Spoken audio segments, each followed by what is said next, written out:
Stefano and Hila. So is that okay? Yeah, no. Adrian? No, I need you.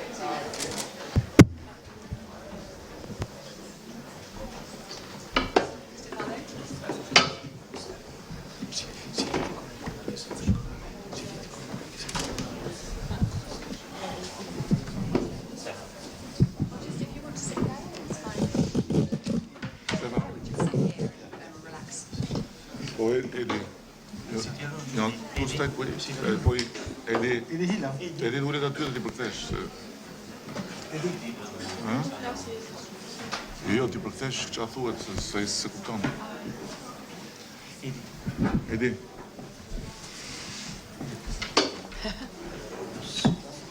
Jo mos ka nevojë, mos fort.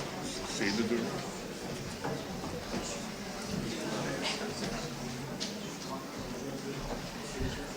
Hello, good evening everyone. I'm going to start off by introducing you to everybody here this evening, and then I'm going to hand over to Stefano Rabolli Pansera to tell you a little bit more about the project and to say a huge welcome to the AA to Mr. Rama, who is the Prime Minister of Albania. He's been the Prime Minister of Albania since 2013. He was 11 years the Mayor of Tirana, where I think he was a radical mayor, I think that's safe to say, in that his idea of change was to use beauty as a catalyst in Tirana, and he oversaw, in fact initiated the most amazing projects, where probably the most famous one, which I don't know if you get bored of telling this story now, but you've certainly become very well known for introducing colour in an amazing intensity into the public spaces of Tirana. I'm sure you can tell us a little bit more about this, but Mr. Rama painted the public buildings. When he became mayor, the colours of communism were still very sort of grey. The city was very down on its luck. The 90s had been a very difficult decade. So he took to the paintings with bright colours and started painting public buildings in very vivid oranges and violets. In fact, Wikipedia informed me that these colours have become known as Rama colours. So I don't know if they're commercially available, whether you can get them around the corner. I think we have Oikos, our sponsors of the show, our paint manufacturers. So whether they'll be coming out with their Rama range, I'll be interested to find out later. But it was a huge project for Tirana that was initiated by Rama. He cleared the river Lana out of, I think it was 123,000 tons of concrete. He cleared the city of rubbish, but by planting, I think, 50,000 trees and shrubs, and also by painting the city, that beauty became this catalyst for change, where people started to not only love their city, but to feel loved by the city in return. Crime dropped, people became happy to pay taxes. It really was a monumental change in the life of the city, and it was done by something that's not really talked about in politics, by beauty. In this country, ministers of culture don't tend to have art backgrounds, as Mr. Rama did. He was a very successful artist living and working in Paris. Here, people don't really talk about art so overtly. In fact, our ministers of culture rarely even show a particular interest in arts and culture. We're also very honoured on this occasion to be showing the work of Adrian Paci and Hila, two artists whose work is very different but go very beautifully together. The work was brought to us, it was first seen at the Venice Architecture Biennale last year and was brought to us by the incredibly energetic and enthusiastic Stefano Rabolli Pansera, who was an AA honours student in 2005. And I remember very fondly his wonderful Halo project.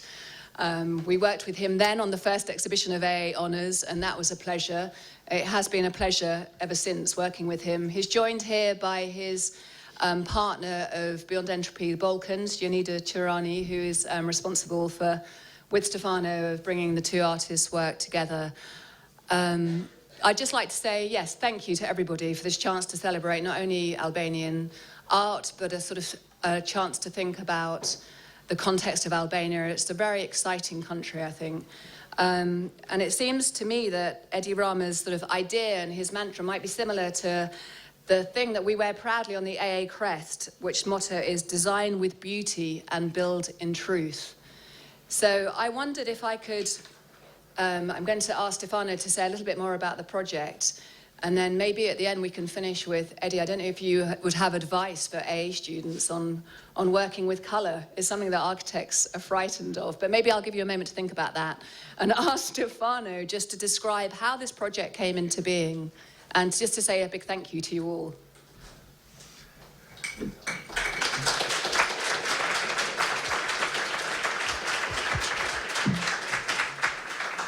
Thank you very much, Vanessa. It is a great honor to be able to be here tonight to present for the second time the exhibition Potential Monuments of Unrealized Futures.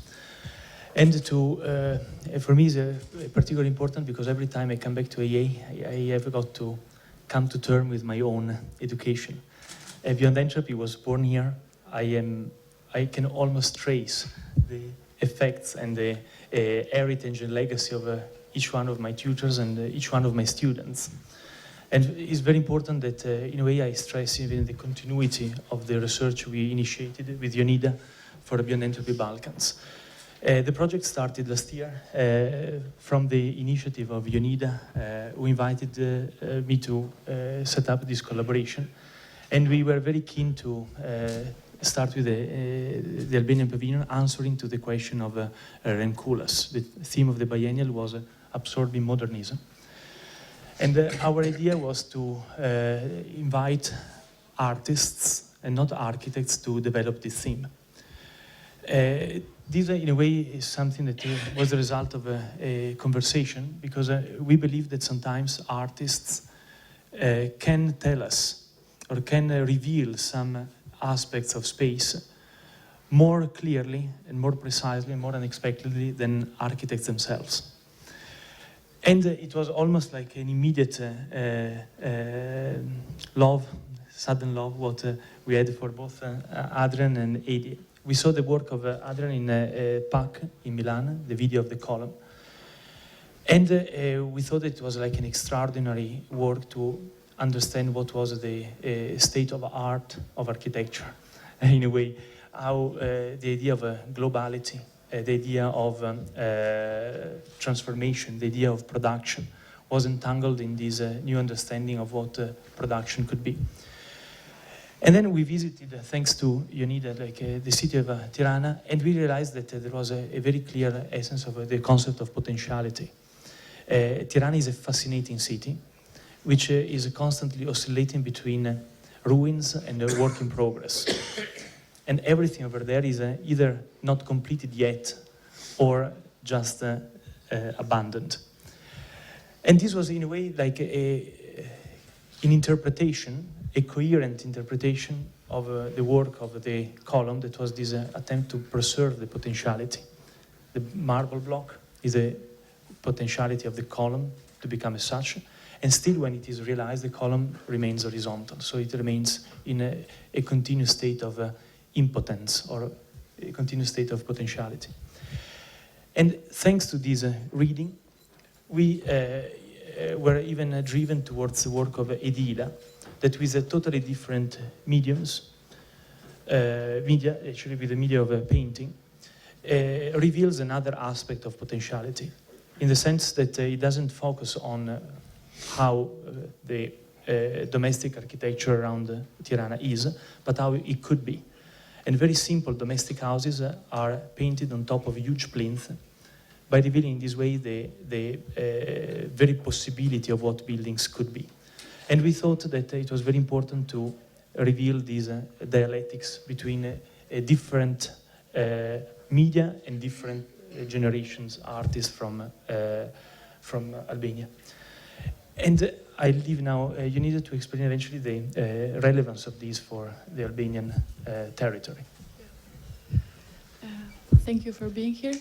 As Stefano mentioned, when you visit the city of Tirana as a paradigm of Albania which has also many points in common with other post-communist communist countries in the Balkans, but is a very unique city, since the communism was really tough, and the situation after the communist was related to very much to the social behaviors of the inhabitants that were suddenly free after 50 years of being under this oppression, continuous oppression. So the way that they approached the architecture was against the public space. The public space was seen as the state. So the public space was the enemy. So you can feel this when you visit the city, and when you see all the public space transformed negatively, and the people are interested only on the inside of the houses, or of the buildings, or of the architecture. So you feel this imposition of different levels of architecture, like from the Turkish Empire, then the communist, the fascist architecture, then the communist social realism, and this imposition of capitalist architecture. Something that probably in cities, developed cities, you cannot feel so radically, because you can see the continuous, the continuity of the transformation. Sometimes this can what we felt when we realized this was that how wonderful it is to feel this contrast and this live conflict that is so special to the Western world, and we thought that this could be probably also related to the theme of the Biennale of absorbing modernity, a point of advantage for us, and through the works of the artists, how can we represent this in the exhibition? So this was the reason we invited two artists, because the absorbing modernity was not just related to the formal or aesthetic part of the architecture, but to the social and to how people dwell the buildings. And our proposal is not just representative aesthetically, the architecture, but to envision the city formally, but also proposing a new way of seeing the space and the architecture in Albania, which can become, according to us, yeah. Sorry, yes, that just made me think of a point that we were discussing earlier with Mr. Rama, Yeah. a new way of seeing the city. And Yeah. I just wanted to bring Mr. Eddie Rama in here and say, you talked about sort of working on very different scales in Tirana and Albania as a whole. Is that important to you, that you can start off a very small scale? You talked about the roundabout project. I just wondered if you could explain a little bit more about the sort of different projects that are now happening in the country and the different kinds of scales that you're looking at making change happen. Yeah, thank you. I just thought would be a perfect day for me that finally could make it without a microphone in front of me, but I couldn't escape this, and I have again to use the microphone, which I do every day, but with big pleasure, because it's a very important event for us, being able to be here and show an expression of our country, of our culture, and of our way of being in nowadays. Knowing that when it comes to our country and the name of our country, many people do not have the precise feeling that it has anything to do with art, with culture, with religious harmony, with so beautiful parts of it, but it has to do with gangs, smugglers, illegal immigrants and so on and so further. So thank you for this opportunity. Secondly, I strongly believe that it's very humbling that AA has chosen the Albanian Pavilion of the Venice Biennale among many other fantastic expressions that were exposed there last year, which encourages us a lot, and we see as an inspirational happening. And thirdly, to answer straightforward to your question, yes, I strongly believe that architecture and in general beauty in the public space can be a driving force for transforming the nature of development, especially in developing countries, or in countries, as we are used to say in our part of the world, in transition. And I've had the opportunity to see it by my own, being the mayor of Tirana for many years, and starting from where nobody would have started, but being somehow forced, because I've seen many times this painting the city thing being distorted and interpreted like an artistic gesture or like an aesthetic approach towards the city, but it was not. It was a political action with colors. So how this can happen, I can tell you that when I was elected with a landslide and kind of pushed in office from a wave of very high expectation, I found myself in a place where the budget was nothing point something, and where practically no institution life existed.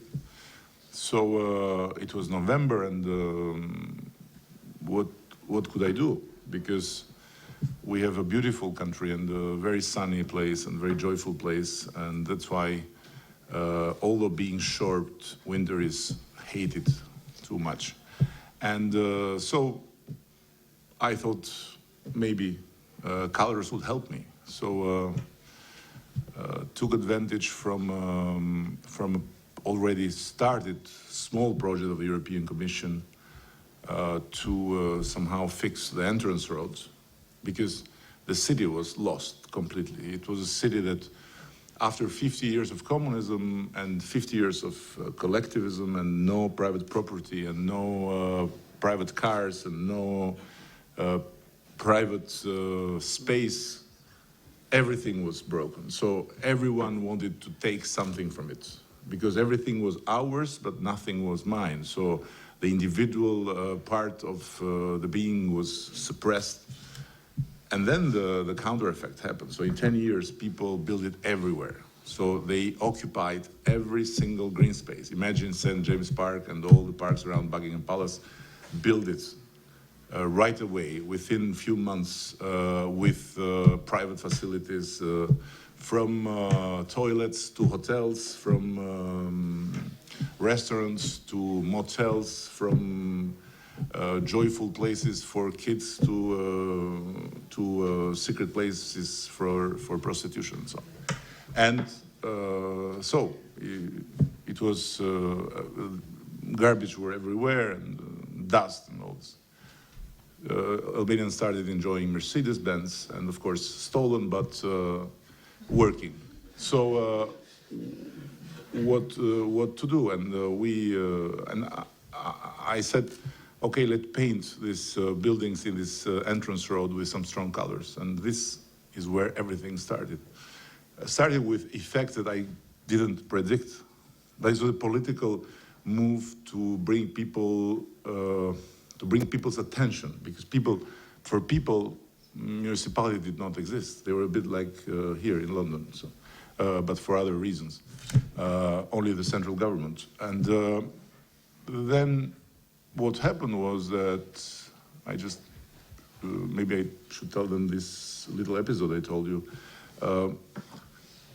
It started with an orange building, but orange, not kidding. So the most Dutch national team orange color, and which was like a punch in the stomach. And so I was phoned by this guy who was the entrepreneur there, and he said, Mr. Mayor, you should come because something terrible is happening.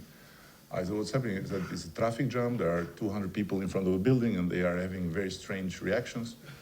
And I can deal with them, but I can't deal with a French guy who is a supervisor, because the European Commission was paying for it, and who is in front of me screaming, I presume, terrible things, which I don't understand, but you should please come and calm this whole thing down.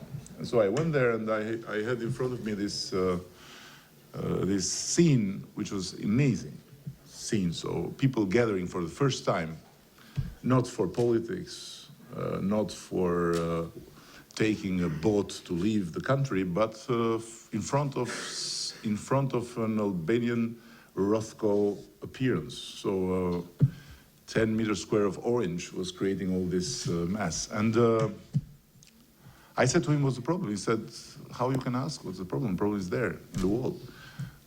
I said, what's wrong with that? He said, everything's wrong with that. Do you know that we are paying for this? I said, yes. So we can't pay for this. I said, why?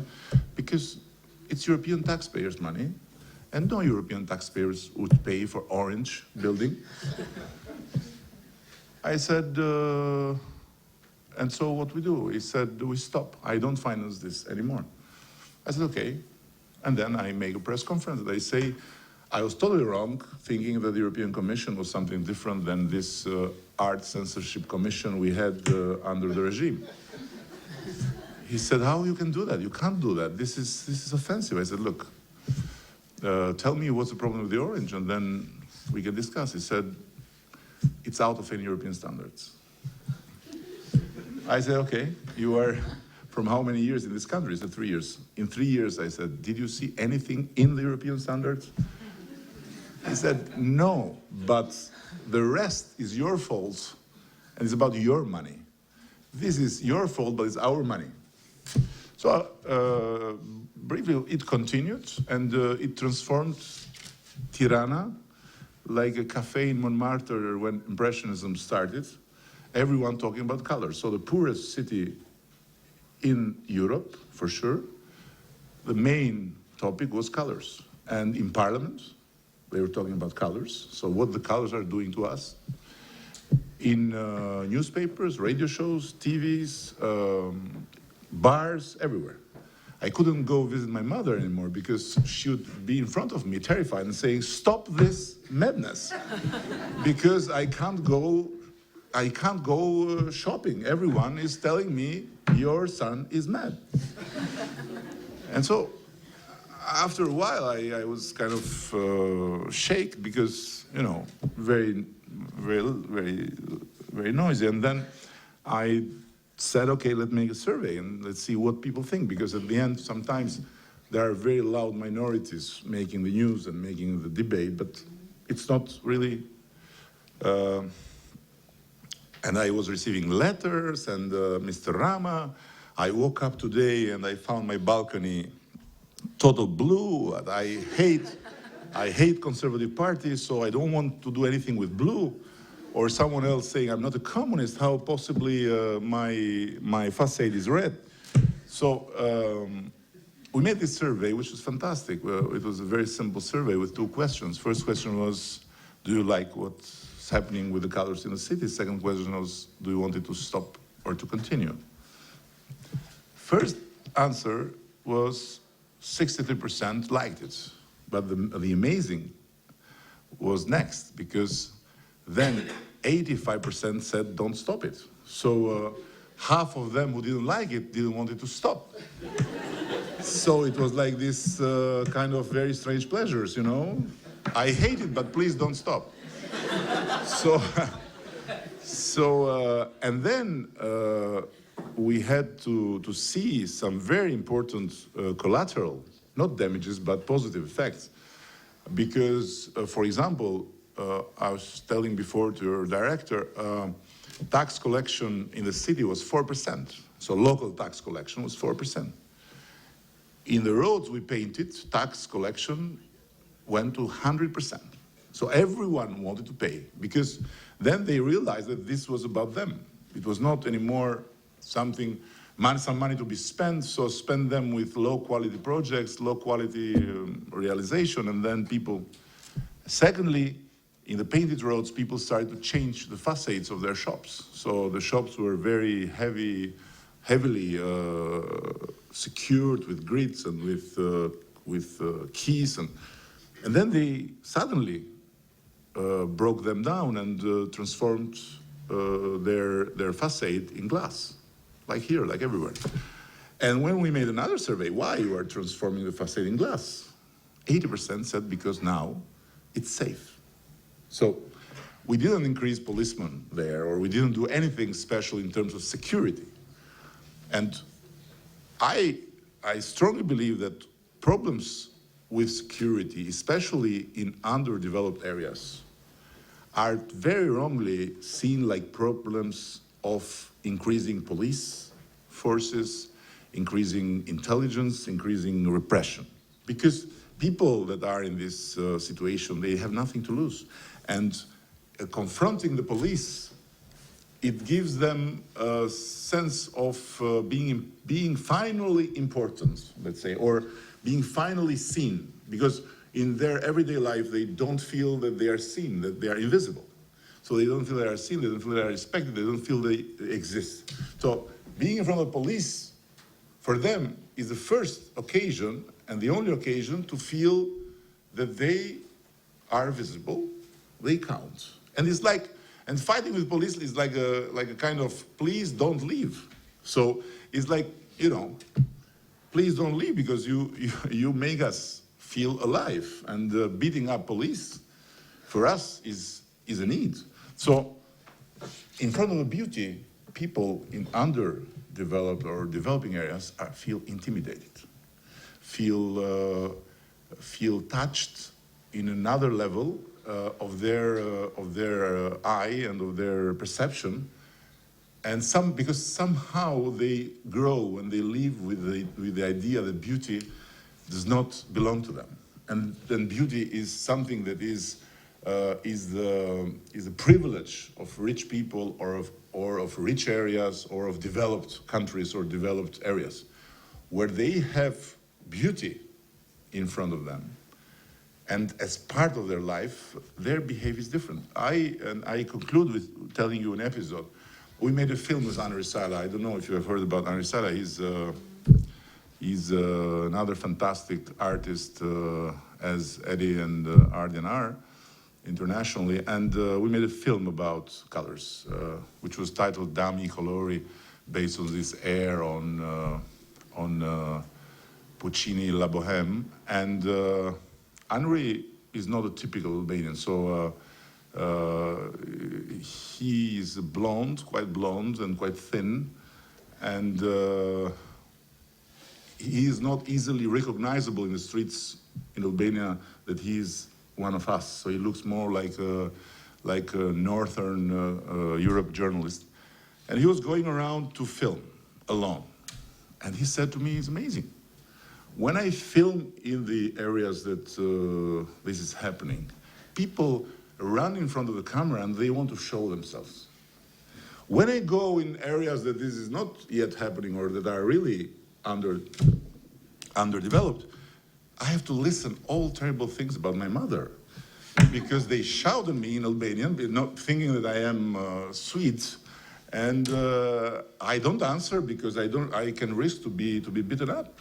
So I just smile to them, and they continue to mother, sister, everyone. So so the reaction, it's totally different. So people in the areas where there is a quality of life in terms of beauty and architecture and public space felt feel dignified. So they don't have a problem to appear. They don't have a problem to be seen.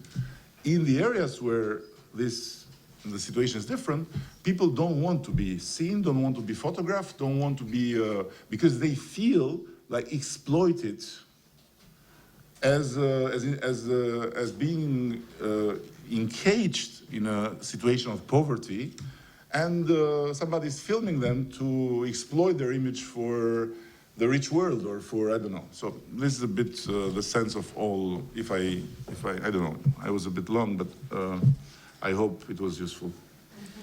That was very useful, thank you.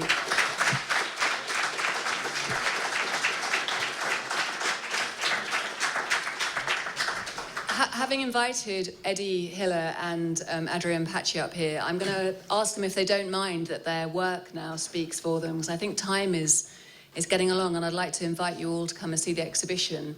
So Adrian, just a reminder, Adrian's actually going to be doing a talk tomorrow at 11, so we'd love you all to come, and we'll have daylight outside on the beautiful Corinthian column that looks like it's just walked its way over from the British Museum, and he can tell you more about the project then, if that's okay. I would like to share an interesting fact, though, that all three, Eddie Hila, Adrian Paci and Eddie Rama, were at the Academy of Arts in Albania, in Tirana, and I believe Eddie taught both of you, and Eddie Rama taught Adrian Paci. I was his student, he was my student. So I was just wondering who's going to do the tutorials and the crit. Perfect regeneration. And that's why he never speaks, and he has to speak now, because he spoke for long time to me, and to him now he has to speak. Yeah, Adrian, would you like to get your own back on these two? I want just to say something, it's very nice to be here with two former professors of mine. And I owe a lot to both of them, but to Eddie Rama I owe a lot the enthusiasm. He was giving me a lot of enthusiasm. He was coming behind me, and I was making like a drawing, and he was saying, keep going, more black, more black, more black, And with Eddie Hila, I owe him this kind of sense of doubt, He was coming behind me and saying, why you are doing this? Maybe it can be different, I think it's okay, but why? Maybe, so it's just nice, somehow I think I got from both of them, But Eddie was investing a lot of trust in us, students. And now you understand why Eddie Hila is a famous artist and I'm a mediocre politician. Well, because I want to keep going, he wants to live with doubt.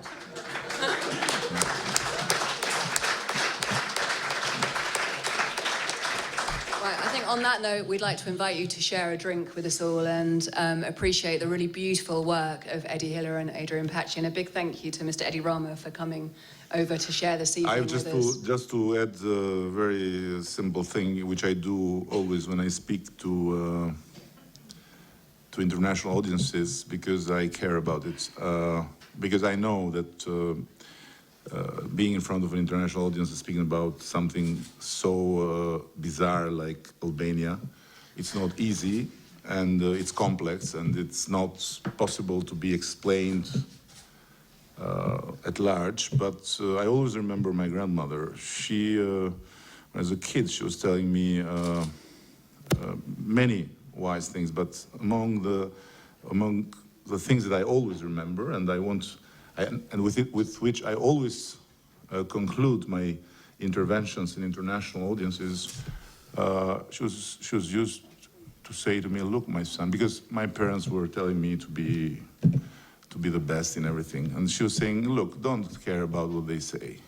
Your mother is asking you too much stupid things, and your father is following her, So this is not the important part of life. But one thing is important for a man. A man can be brutal sometimes, and it happens. A man can even lie sometimes, because it's life. A man sometimes can be indifferent towards what's happening.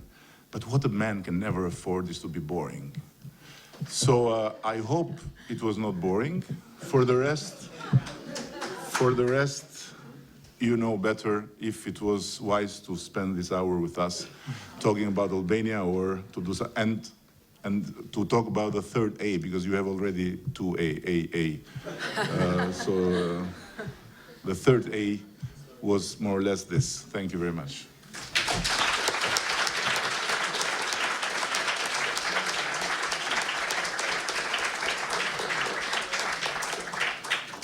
Thank you. Okay.